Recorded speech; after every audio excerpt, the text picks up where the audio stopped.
దేవగిరి కోట ఈ పేరులోనే రాజసం ఉట్టిపడేలా కనిపిస్తూ ఉంటుంది. పేరులోనే కాదు, ఆ కోటలో కూడా అంతకు మించిన అద్భుతాలతో మహా కళాఖండంగా నేటికి చెక్కు చెదరని మహా సామ్రాజ్యంగా కనబడుతుంది. చరిత్ర పుటల్లో నేటికి కొన్ని ఒళ్ళు దలజరించే కోటలు సాక్షాత్కరిస్తాయి.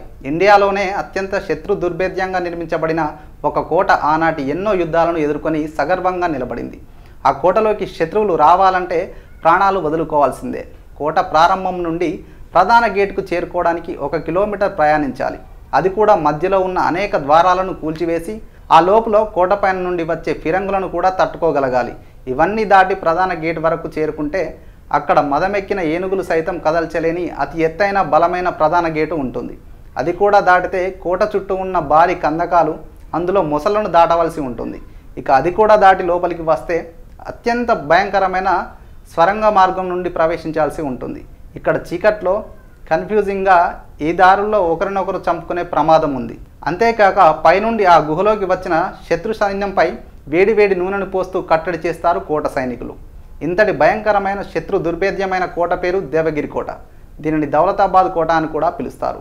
దౌలతాబాద్ కోట ఔరంగాబాద్కు 15 కిలోమీటర్ల దూరంలో ఎల్లోరా వెళ్లే మార్గంలో కనిపిస్తుంది. క్రీస్తు శకం 12వ శతాబ్దంలో దక్కన్ హిందూ సామ్రాజ్యానికి దేవగిరి రాజధానిగా ఉండేది. దేవగిరి కోటను యాదవరాజు రాజా బిల్లమరాజు కట్టించాడు. ఈ కోటను మొదట హస్తగతం చేసుకున్నది అల్లావుద్దీన్ ఖిల్జీ. ఆ తర్వాత మరాఠాలు, బహమనీ సుల్తానులు, మొఘలులు, హైదరాబాద్ నవాబులు చేజిక్కించుకున్నారు. తుగ్లక్ ఢిల్లీ సుల్తానుల వంశానికి చెందినవాడు. మహమ్మద్ బిన్ తుగ్లక్కు మరియు దౌలతాబాద్ కోటకు ఉన్న సంబంధం క్రీస్తు శకం 13వ శతాబ్దం నాటిది. రాజధాని మధ్యలో ఉండడం వల్ల ఉత్తర దక్షిణ రాజ్యాలకు దౌలతాబాద్ అనువైన ప్రదేశమని భావించిన తుగ్లక్ ఇక్కడి కోటను ఆక్రమిస్తాడు. ఢిల్లీలోని ప్రజలను దౌలతాబాద్కు తరలి వెళ్లాలని, అదే రాజధాని అని ఆజ్ఞాపిస్తాడు. సుమారు 700 మైళ్ళ ప్రయాణాన్ని ప్రజలు నడవలేక మార్గం మధ్యలోనే మరణిస్తారు. అది గమనించిన తుగ్లక్ వెంటనే వారిని ఢిల్లీ రావాల్సిందిగా ఢిల్లీని తిరిగి రాజధానిగా ప్రకటిస్తాడు. దీనిని చరిత్రలో ఒక పిచ్చి చేష్టగా చరిత్రకారులు పరిగణిస్తారు.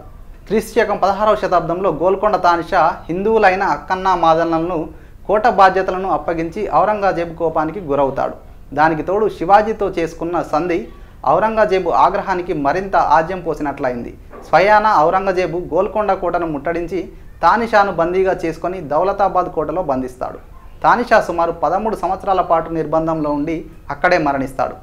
కుతుబుద్దీన్ ముబారక్ ఖిల్జీ చేసిన దండయాత్రను ఎదిరించిన యాదవ యోధుడు హరపాలుడిని బతికుండగానే పట్టుకొని అతని శరీరాన్ని దౌలతాబాద్ కోట గుమ్మానికి వేలాడదీస్తారు. ఇది కోటకు సంబంధించిన ఒళ్ళు జలజరించే ఒక రక్త చరిత్ర.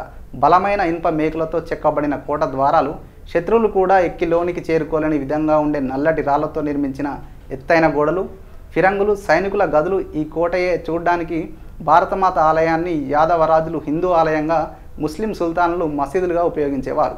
ఇప్పుడు ఆలయం లోపల భారతమాత విగ్రహం కలదు. భరతమాత ఆలయానికి చేరువలో హతీ సరస్సు ఉంటుంది. కోటపైకి చేరుకునే దారిలో 40 అడుగుల లోతు గల కందకం, దాని మీద ఇనుప వంతెన ఉంటుంది. అది దాటితే ఒక చీకటి గది వస్తుందట. కొవ్వొత్తులు, టార్చ్ లైట్ సహాయంతో లోపలికి వెళ్ళవచ్చు.